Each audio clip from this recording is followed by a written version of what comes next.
I don't think I have ever in my lifetime seen a player like Victor Wembanyama. This dude is just so different. I mean, look at this first play that we're going to break down. So we're initially going to see Champagne. Hopefully I said that right. If I don't, comment down below how you say it correctly. But he's going to come over and set a high pick and roll. Now, the first thing we notice, guys, they're basically at the half court line, right? And they're running pick and roll. So obviously, they are super confident in one, his ability to create plays off the dribble, but two, his space, his ability to create separation and just being able to shoot from anywhere. Look at this play. So one, we get this screen. At this point in time as a defense, you feel like, right, you don't need to go over because he's so far back. You feel like, okay, listen, if I go under this screen, I should be able to get back before he even gets close to that three-point line. And in actuality, yeah, you're right. However, this dude, Victor Wembanyama, pulls up from 45 feet. Obviously, not 45 feet, but you guys know what I mean. Look at this. Gets a screen, takes a step in. What is this? Unbelievable, right? So what I wanted to do is break down a ton of the film and show you exactly why I think Victor Wembanyama is going to be the face of the NBA for the next 2 decades. I mean, if he can stay healthy, obviously. This dude is a glitch, someone that I would make in 2K and still not be as good as him. It's crazy to see, but guys, before we dive into the video, give me a letter grade of the way the Spurs look so far this season. Where do you think they need to be better? And if you guys want more Spurs videos, hit that like button. If we get over 250 likes on this video, we're gonna make more Spurs videos almost every single game. So make sure you guys do that. Let's dive into the film. Now, one thing that has confused me when teams go up against Victor Wembanyama in the San Antonio Spurs is, for whatever reason, they believe they can go one-on-one with Wemby. I don't get it, right? This is something that I've been watching for. When I turn on this game, I realize, okay, what makes Ime Udoka and Alperen Sengun think that they can just go one-on-one with Wemby, right? You don't want to get a mismatch here. You don't want to call for a pick and roll and then, you know, take advantage of the mismatch. You just want to go one-on-one, boom, block. I mean, this dude, I don't get it. Maybe you guys can help me understand the comments down below, but who in their right mind wants to go 1v1 with Victor, right? I feel like maybe it's an ego thing. We're like, okay, you know what? I could score against Victor Wembanyama. Yeah, I don't think so. Maybe 1 out of every 5 times, maybe.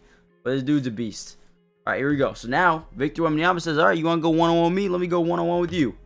Isolation versus Alperen Sengun. And this is what he can do that other people can't. He can put the ball on the floor in space and make things happen. Look at the defense. One, they're also hedging a guy over. The offense is spreading out. Everyone gets to that corner. Let's watch this isolation. This is so funny to watch. Just pull up 3 in his face. Guys, is this Dame Dalla? What is going on here? Dude, unbelievable.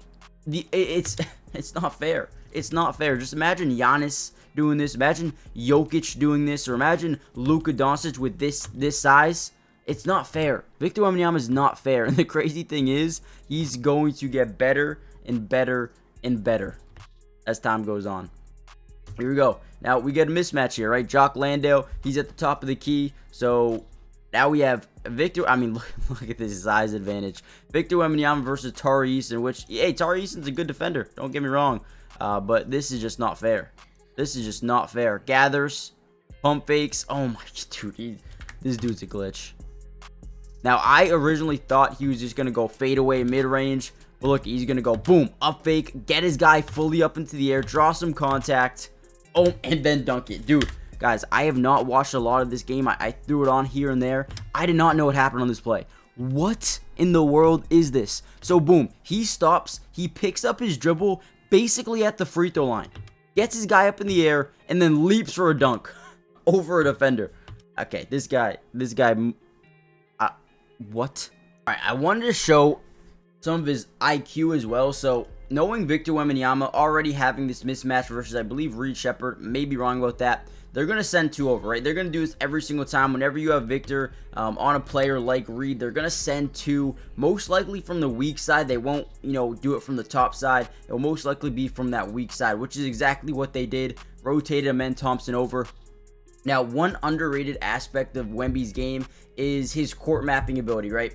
And basically what that means is knowing where the defense is going to rotate, but more importantly, knowing where your guys are at, right?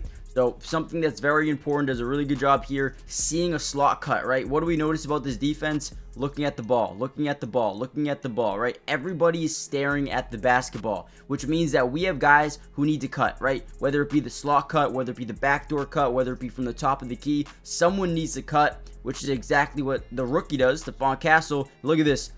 Oh, we might need to make a video breaking down Stephon Castle, man. That dude is an athletic freak. Great job. Once Stephon Castle notices that the defense is, so adamant at looking at the ball for whatever reason. I hate NBA defenses and why they do that. But look at this. Beautiful job by Stephon Castle, and even better job by Wemby. Look at him get pumped too. This is what you want to see. You want to see Wemby get excited about making other guys play better, man. That is the most important thing. What a play.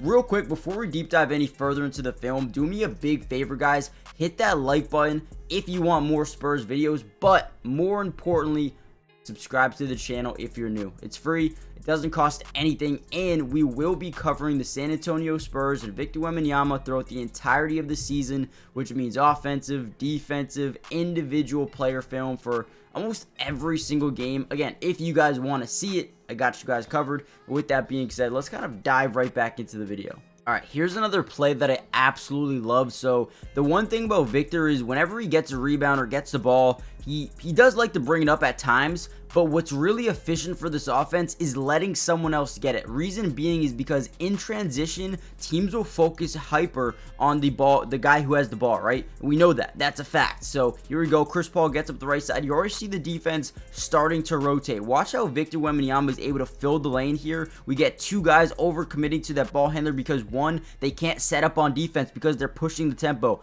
Beautiful job here, right? Look at Victor. Already got the step on his guy. And here we go. Lob. Beautiful. Great. Now, if Victor Wembanyama wanted to bring this ball up, he would see two guys on him the entire time, and this wouldn't be able to happen. So, again, great job getting the ball to your playmaker and Chris Paul. Great pass. I mean, man, Chris Paul is going to have a great year passing the ball-wise. It's just so easy. It's going to be so easy. It's going to be so fun to watch. I can't wait. Okay, here's another one I want to watch. So, boom. We're going to get a pick and roll. Oh, this looks like a little bit of a ghost screen.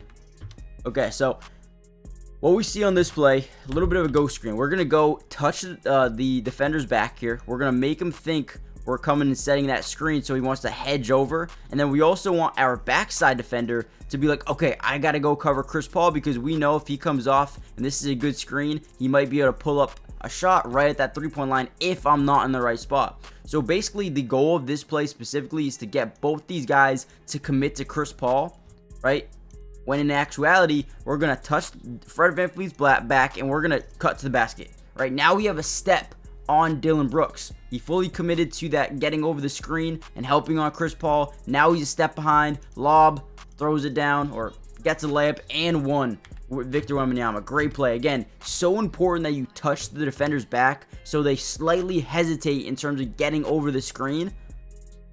And then what's really important is making your actual defender and Dillon Brooks here think that, look, see him hedge over just a bit. That meant everything to this play. And one. Let's go. All right, last play I wanted to show you guys before we end this video. He's going to get it top of the key. He's going to up fake and get his guy to overcommit. And then create some separation, sidestep three. Dude, Landale is a big player.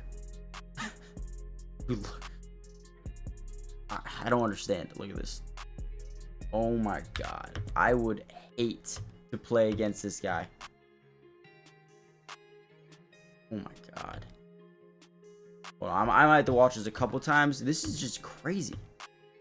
Up fakes, gets his guy to overcommit. Look at him already sliding to that right side and then creating extra separation with the sidestep three. Looking like Jason Tatum out here. Cash. I mean, that was a rainbow shot. Beautiful, dude. This dude's got a beautiful jumper. Dude. Dude, you listen, I'm a Celtic fan, okay? So, I'm sitting here talking about the San Antonio Spurs. You got to sometimes enjoy basketball, right? I hate the people in the world who are just like, oh, I hate LeBron James because he's on the Lakers. being a Celtics fan, right? I don't hate LeBron James. I don't hate the Lakers. If they're playing good basketball, they're playing good basketball. You got to respect it, right? Shout out to JJ Redick. Shout out to the Spurs. They're playing some good basketball right now. I love what they did, man. Stephon Castle, Chris Paul, bringing in some really good players.